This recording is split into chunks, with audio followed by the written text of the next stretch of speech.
मानना था कि रेप्लिकेंट्स को भी नॉर्मल इंसानों की तरह जीने का हक होना चाहिए, लेकिन उन कंपनीज को उनकी शर्तें मंजूर नहीं थी। इसीलिए उन्होंने के जैसे ऑफिसर तैयार किए जिनका काम था उन बाकी रेप्लिकेंट्स को खत्म करना, और के जैसे लोगों को प्रोफेशनली ब्लेड रनर कहते हैं। मूवी की शुरुआत में हम एजेंट के को देखते हैं और उसे एक रेप्लिकेंट को मारने के लिए भेजा गया था। क्योंकि के ज्यादा एडवांस था इसलिए वो उसे बड़ी आसानी से मार देता है। जब वो वापस हेडक्वार्टर आ रहा था तो उसे एक पेड़ दिखता है जिसके पास उस रेप्लिकेंट ने एक फूल रखा था। जब के उस पेड़ को स्कैन करवाता है तो उसे वहाँ पर एक मिलिट्री बॉक्स मिलता है जिसे वो खुदाई करके बाहर निकलवा लेते हैं। हम देखते हैं कि अर्थ की हालत बहुत खराब हो चुकी है, चारों तरफ सिर्फ पोल्यूशन है और इंसानों की जिंदगियां नरक से भी बदतर हो चुकी हैं। यहाँ सिर्फ वही जिंदा है जिसके पास बहुत सारे पैसे हैं। के अपने घर आता है और यहाँ हम उसकी आर्टिफिशियल गर्लफ्रेंड जोई को देखते हैं। के सिर्फ जोई से बात करता था और उसके अलावा उसे खुश करने वाली कोई चीज नहीं थी। इस बार के बोनस से उसने एक डिवाइस खरीदा था जिसकी मदद से वो जोई को घर के बाहर भी ले जा सकता है। के को हर मिशन के बाद एक टेस्ट देना पड़ता था ताकि कंपनी इस बात का ध्यान रखे कि के अंदर कोई ह्यूमन फीलिंग्स ना आए, क्योंकि अगर ऐसा हुआ तो उसे एक डिफेक्टेड मॉडल माना जाएगा और वो उसे भी बाकियों की तरह मार देंगे। आगे जाकर उन्हें पता चलता है कि उस पेड़ के नीचे से जो बॉक्स उन्हें मिला था उसके अंदर एक औरत की हड्डियां हैं। शुरू में उन्हें लगा कि वो एक इंसान है क्योंकि उसकी हड्डियों पर उसका मैन्युफैक्चरिंग कोड लिखा हुआ था। वो सभी हैरान थे कि उसकी मौत प्रेगनेंसी की वजह से हुई है,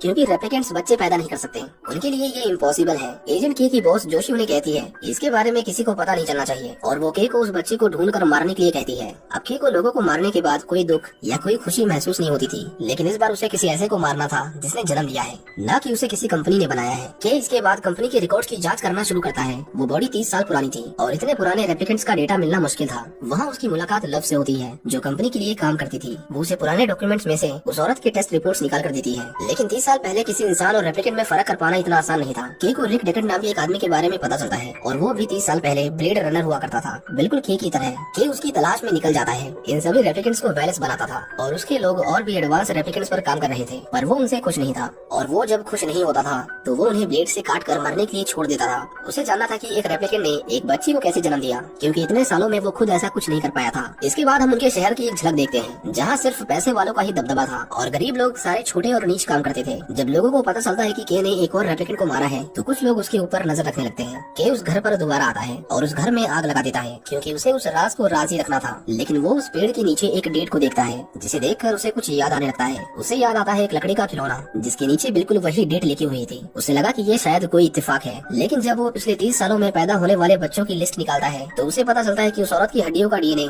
2 बच्चों से मैच करता है, जिसमें से एक लड़का था और एक लड़की। के को पता चलता है कि वो लड़की मर चुकी है पर वो लड़का अभी तक जिंदा है। यहाँ जोई के से कहती है कि अब तुम मान क्यों नहीं लेते कि तुम ही उस रेप्लिकेंट के बेटे हो, पर के को पता था कि उसकी सभी यादें नकली हैं, यहाँ तक कि उस लकड़ी के खिलौने की भी। इसके बाद वो उस अनाथ आश्रम में जाता है जहाँ पर उस बच्चे को पाला गया था। वो अनाथ आश्रम ऐसी जगह पर था जहाँ पर उनके शहर का पूरा कचरा फेंका जाता है। जब वो उनके पास जाता है तो कुछ लोग उसे मारने के लिए उस पर हमला करते हैं, लेकिन लव एक ड्रोन की मदद से सभी को मार कर के को बचा लेती है। वो एक आदमी से उस बच्चे के बारे में पूछता है और जब वो आदमी कुछ नहीं बताता तो वो उसे बुरी तरह मारता है, क्योंकि यही उसके काम करने का तरीका था। वो आदमी अपनी पुरानी फाइल्स में उस बच्चे की डिटेल्स खोजता है पर उसके रजिस्टर में वो पन्ने किसी ने फाड़ दिए थे। के जब उस जगह की छानबीन करता है तो उसे थोड़ा थोड़ा उस जगह के बारे में याद आने लगता है और फिर उसे वो जगह याद आती है जहाँ उसने वो लकड़ी का खिलौना छुपाया था। और अब उसे यकीन हो चुका था कि वो खोया हुआ बच्चा वही है और इतने सालों से वो खुद को एक रेप्लिकेंट समझ रहा था। वो एना नाम की एक साइंटिस्ट के पास जाता है जो रेप्लिकेंट्स को उनकी यादें दिया करती थी। वो उनके लिए बिल्कुल असली यादें बनाया करती थी ताकि सभी को अपना अतीत याद करके अच्छा महसूस हो। के उससे पूछता है कि क्या वो यादें बनाने के लिए असली इंसान की यादों का भी इस्तेमाल करती है, पर एना उसे बताती है कि ऐसा करना गैर कानूनी है और अगर वो ऐसा करती तो तुरंत पकड़ी जाती।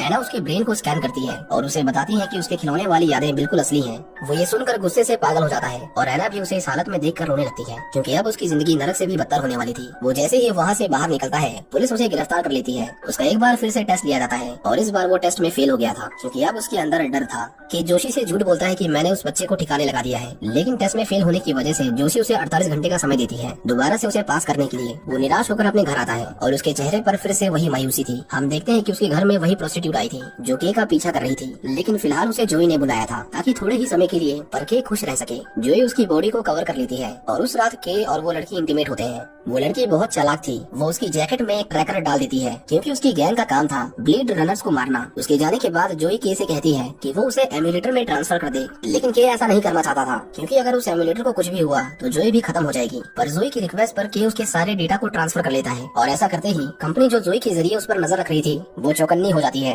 लव तुरंत जोशी के पास आती है और उसे के की एग्जैक्ट लोकेशन के बारे में पूछती है, पर जोशी उसे बताने से साफ साफ मना कर देती है, जिसके बाद लव उसे मार डालती है क्योंकि उसने उस बच्चे को मारने के ऑर्डर पावर्स दिए थे जिसका जिंदा रहना उनके लिए बहुत जरूरी था। के एक आदमी के पास जाता है जो पुरानी चीजें कलेक्ट किया करता था और ये लोग एक मशीन की मदद से उसके अंदर की रेडिएशन से पता लगाते हैं कि वो चीज कितनी पुरानी है और उसे कहाँ बनाया गया था। वो के को एक लोकेशन बताता है और जब के वहाँ जाता है तो हम देखते हैं कि वो जगह एकदम उजाड़ हो चुकी है। आसमान बिल्कुल लाल था और रेडिएशन का लेवल किसी इंसान के रहने लायक तो बिल्कुल नहीं था। उसे एक पुरानी बिल्डिंग मिलती है जहाँ पर के को रिक डेकर्ड मिलता है। रिक भी पहले कभी ब्लेड रनर हुआ करता था, इसीलिए उसे पता था कि के उसे मारने आया है। वो उसके ऊपर हमला करता है और उसे बहुत मारता है, लेकिन के उसके ऊपर हाथ नहीं उठाता क्योंकि वो उससे सिर्फ बात करने आया था। के उससे पूछता है कि उसकी वाइफ ने एक बच्चे को जन्म दिया था, उसका नाम क्या था। जब रिक उसे बताता है कि उसका नाम रेचल था तो के समझ जाता है कि रिक ही उसका पिता है, लेकिन वो उसे अपने बारे में कुछ नहीं बताता क्योंकि उसके अंदर कोई फीलिंग्स ही नहीं थी, न मिलने की खुशी न कुछ खोने का गम। वो बस सच्चाई के पीछे भागता था और उसके मिलने पर उसे एक्सेप्ट कर लेता था। रिक उसे बताता है कि मैंने उस बच्चे के सभी रिकॉर्ड्स मिटा दिए क्योंकि अगर उसके बारे में किसी को पता चलता तो वो उसे मार देते।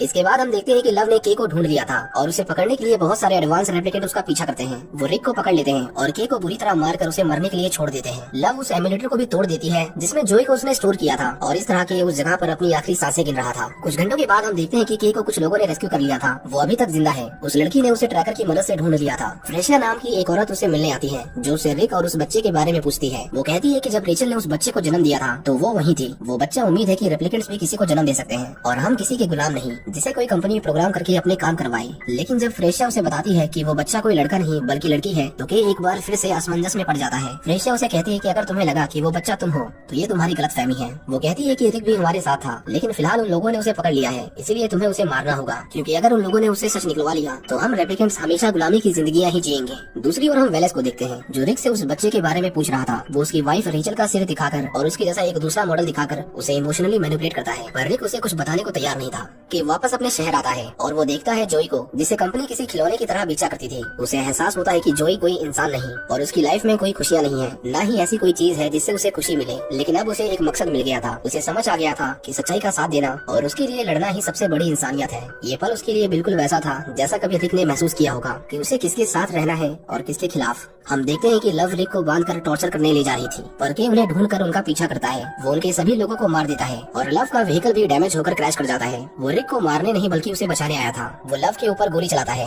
लेकिन फिर भी वो अपने पैरों पर खड़ी थी। वो उससे फाइट करती है और के को बुरी तरह घायल कर देती है। दूसरी तरफ रिक पानी के अंदर डूब रहा था। वो रिक के हाथों को नहीं खोलती और उसे वहाँ से लेकर भागना चाहती थी, लेकिन तभी पीछे से के उसे पकड़ लेता है और उसका गला दबाने लगता है। उसका दम घुट रहा था पर वो जल्दी हार नहीं मानती और आखिर में के उसे पानी में डुबाकर बेरहमी से मार देता है। वो रिक को वहाँ से बाहर निकाल लेता है। के को पता था कि अगर किसी को पता चला कि रिक अभी जिंदा है तो वो उसे फिर से ढूंढेंगे, इसलिए वो लोगों को बताएगा कि रिक भी इस हादसे में मारा गया। इसके बाद के उसे उसकी बेटी के पास लाता है। रिक उससे पूछता है कि मैं तुम्हारा क्या लगता हूँ, तुमने मेरे लिए इतना कुछ क्यों किया। के उसे कुछ नहीं कहता और उसे वो लकड़ी का खिलौना वापस लौटा देता है। और आपको जानकर हैरानी होगी कि उसकी बेटी कौन है। वो लड़की थी डॉक्टर एना जो रेप्लिकेंट्स की यादों को बनाया करती थी। वो सभी को उस लकड़ी के खिलौने की यादें दिया करती थी जो उसका खुद का बचपन था। लेकिन ये के की किस्मत कहो या बदनसीबी कि आखिर में उसी को वो पेड़ मिला जिसमें वो डेट लिखी हुई थी और उसने एक एक करके सच्चाई को आखिर में खोज लिया। और हम देखते हैं कि के बाहर सीढ़ियों पर बैठा हुआ था। उसके शरीर से बहुत सारा खून निकल रहा था। हमें ये दिखाया तो नहीं जाता कि उसकी मौत हुई कि नहीं, लेकिन शायद उसके शरीर में कोई हरकत ना होने से हम समझ सकते हैं कि वो मर चुका है। लेकिन जाने से पहले उसके चेहरे पर एक अजीब सी मुस्कुराहट थी,